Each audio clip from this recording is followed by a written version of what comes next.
El 19 de septiembre de 1985, a las 7:19 de la mañana, Ciudad de México dormía todavía. Los trabajadores madrugadores ya estaban en camino al trabajo. Los niños se preparaban para ir a la escuela. Las enfermeras del turno nocturno terminaban sus últimas horas de guardia en los hospitales y entonces, desde las profundidades de la Placa de Cocos, a 350 kilómetros de la costa del Pacífico mexicano, se liberó una energía acumulada durante siglos. En exactamente 1 minuto con 52 segundos, Ciudad de México dejó de ser la misma para siempre. Ese día, la Tierra no solo se movió, la Tierra mató.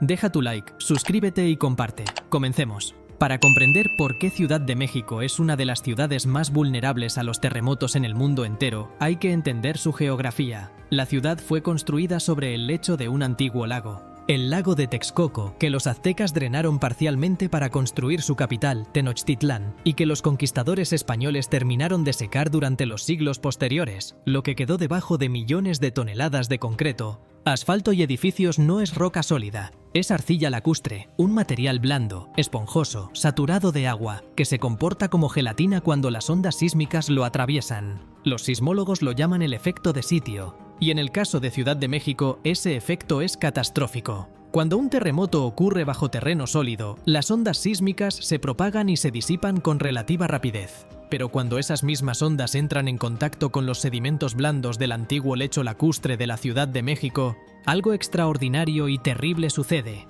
Las ondas quedan atrapadas y se amplifican. El suelo blando actúa como un amplificador de frecuencias específicas, haciendo que ciertos tipos de edificios, aquellos cuya frecuencia natural de vibración coincide con la del suelo, literalmente entren en resonancia y colapsen. Es como cuando una nota musical específica puede romper una copa de cristal. El terremoto de 1985 fue esa nota exacta para cientos de edificios en Ciudad de México. El sismo del 19 de septiembre fue de magnitud 8.1 en la escala de Richter, con epicentro en la costa del estado de Michoacán, en la llamada Brecha de Michoacán, una zona donde la Placa de Cocos se hunde bajo la placa norteamericana en un proceso geológico que los científicos llaman subducción. Esta zona llevaba décadas acumulando tensión tectónica sin liberarla en un gran sismo. En 1985, esa tensión alcanzó su punto de ruptura. La energía liberada fue equivalente a aproximadamente 1.114 bombas atómicas como la lanzada sobre Hiroshima. Aunque el epicentro estaba a 350 kilómetros de distancia, la combinación de la magnitud del evento y la naturaleza del suelo bajo Ciudad de México convirtió la capital en el punto de mayor destrucción. Las primeras sacudidas llegaron a la ciudad con una intensidad que los sobrevivientes describen como incomparable a cualquier cosa que hubieran sentido antes. Los edificios comenzaron a oscilar de un lado al otro con movimientos que podían verse a simple vista desde la calle. Estructuras que habían sobrevivido decenas de sismos previos comenzaron a crujir, a inclinarse, a desmoronarse. En algunos casos, el colapso fue instantáneo. Edificios enteros que simplemente desaparecieron hacia abajo en cuestión de segundos, como si el suelo los hubiera tragado. En otros casos, el proceso fue ligeramente más lento y más aterrador, los pisos superiores colapsando sobre los inferiores en el fenómeno que los ingenieros llaman colapso por pandeo de columnas. El Hospital Juárez fue una de las tragedias más emblemáticas y más dolorosas de esa mañana. 4 de sus 5 torres colapsaron completamente. Dentro estaban médicos, enfermeras, pacientes y, en la sección de maternidad, recién nacidos. Las imágenes de los rescatistas cavando entre los escombros en busca de bebés vivos se convirtieron en uno de los símbolos más desgarradores del terremoto. Durante días, los rescatistas escucharon llantos provenientes de las profundidades del derrumbe y cavaron con las manos, con herramientas simples, intentando llegar a tiempo. Algunos bebés sobrevivieron milagrosamente varios días bajo los escombros, protegidos por pequeñas bolsas de aire formadas entre los bloques de concreto. Se les llamó los niños del milagro. El Hospital General corrió una suerte similar. El edificio central colapsó completamente, sepultando a cientos de personas. El conjunto Pino Suárez, un complejo de edificios gubernamentales, cayó en su totalidad. El Hotel Regis, un ícono histórico en la Avenida Juárez construido en 1928, se derrumbó y se incendió simultáneamente.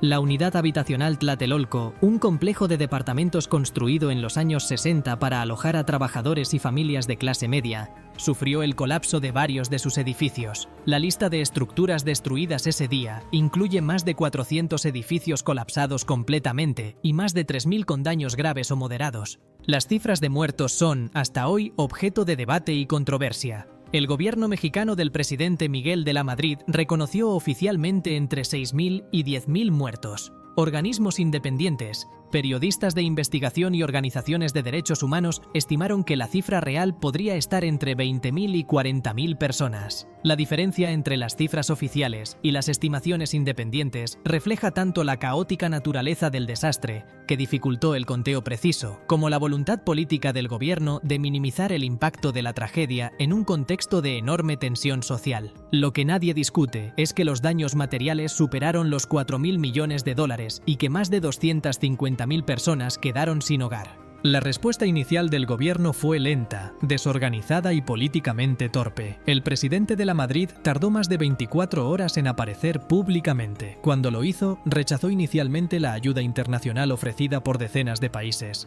argumentando que México podía manejar la crisis por sí solo. Esta decisión generó una indignación enorme en la población, que veía cómo sus vecinos morían atrapados bajo los escombros mientras el gobierno tardaba en reaccionar. El ejército y la policía, en lugar de concentrarse en el rescate, en muchos casos se dedicaron a acordonar zonas y a impedir el acceso, alegando razones de seguridad. Deja tu like, suscríbete y comparte. Fue entonces cuando ocurrió algo que cambiaría la historia política y social de México para siempre. Los ciudadanos comunes y corrientes, sin esperar instrucciones del gobierno, comenzaron a organizarse espontáneamente. Estudiantes universitarios, amas de casa, trabajadores, profesionistas, jóvenes y viejos tomaron palas, picos y sus propias manos y comenzaron a cavar entre los escombros. Brigadas de rescate ciudadanas surgieron en horas en decenas de colonias afectadas. Los vecinos se organizaron para distribuir comida, agua y medicamentos. Las empresas de la iniciativa privada abrieron sus almacenes. Los taxistas transportaron heridos gratuitamente. Las panaderías repartieron pan. Este fenómeno de organización civil espontánea fue algo que los analistas políticos señalarían durante años como el momento fundacional de la sociedad civil organizada en México, un país que había estado bajo el control hegemónico del Partido Revolucionario Institucional, el PRI, durante más de 50 años, en el que la participación ciudadana independiente era prácticamente inexistente o estaba cooptada por el partido oficial, de repente descubrió que podía actuar por su cuenta, que no necesitaba esperar permiso, que tenía capacidad para organizarse y resolver sus propios problemas. Muchos historiadores y sociólogos consideran que el terremoto del 85 plantó la semilla que eventualmente germinaría en los movimientos democratizadores de los años 90 y en la alternancia política del año 2000.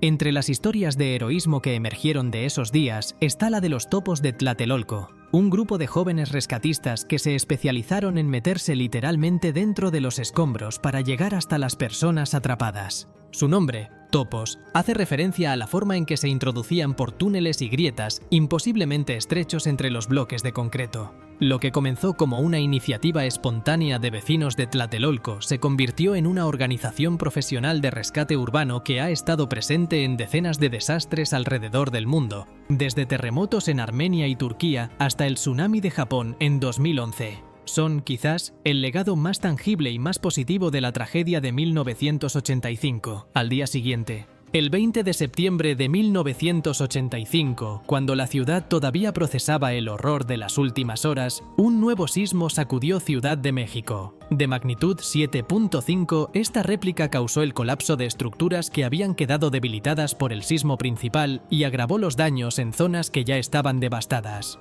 El pánico que generó entre una población que ya estaba traumatizada fue inmenso. Miles de personas que habían pasado la noche anterior en la calle negándose a entrar a sus edificios vieron confirmados sus peores temores. La réplica mató a cientos de personas adicionales y hundió aún más a una ciudad que ya estaba de rodillas. Las investigaciones posteriores al terremoto revelaron una cadena de negligencias y corruptelas que habían contribuido directamente a la magnitud de la tragedia. Muchos de los edificios que colapsaron habían sido construidos con materiales de mala calidad, con diseños que no cumplían los reglamentos de construcción vigentes, o en zonas que los mapas de riesgo sísmico señalaban como de alta vulnerabilidad. Los inspectores municipales habían certificado edificios que nunca debieron ser aprobados. Los funcionarios responsables de hacer cumplir las normas habían recibido sobornos para hacer la vista gorda. La corrupción estructural del sistema político mexicano había cobrado precio en vidas humanas. Uno de los casos más documentados fue el del conjunto de edificios de la Secretaría de Comunicaciones y Transportes en Tlatelolco.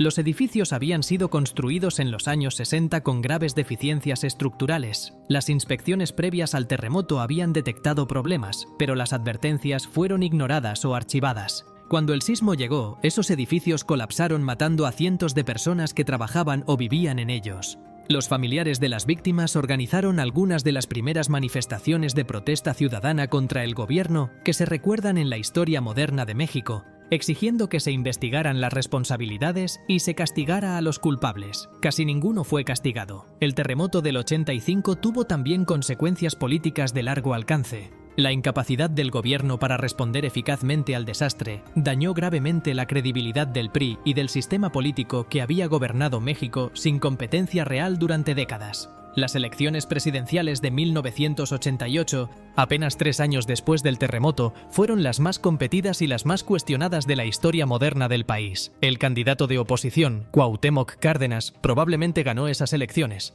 pero el fraude electoral impidió que tomara el poder. La rabia acumulada por el terremoto, por la respuesta gubernamental y por el fraude electoral de 1988 fue combustible político que alimentó el fuego del cambio durante los siguientes 12 años. Desde el punto de vista científico y técnico, el terremoto de 1985 fue un laboratorio involuntario que transformó la ingeniería sísmica en México y en el mundo. La Red Sísmica Nacional Mexicana fue modernizada y ampliada. Se desarrollaron nuevos reglamentos de construcción que incorporaban las lecciones aprendidas sobre el comportamiento del suelo lacustre de la Ciudad de México. Se crearon mapas de microzonificación sísmica mucho más detallados. La investigación sobre el efecto de sitio y la amplificación de ondas sísmicas en suelos blandos avanzó enormemente gracias a los datos recopilados durante y después del terremoto. Mexico City se convirtió en uno de los casos de estudio más importantes del mundo en ingeniería sísmica. Quizás el legado más visible y más sonoro del terremoto de 1985 es la alerta sísmica de Ciudad de México.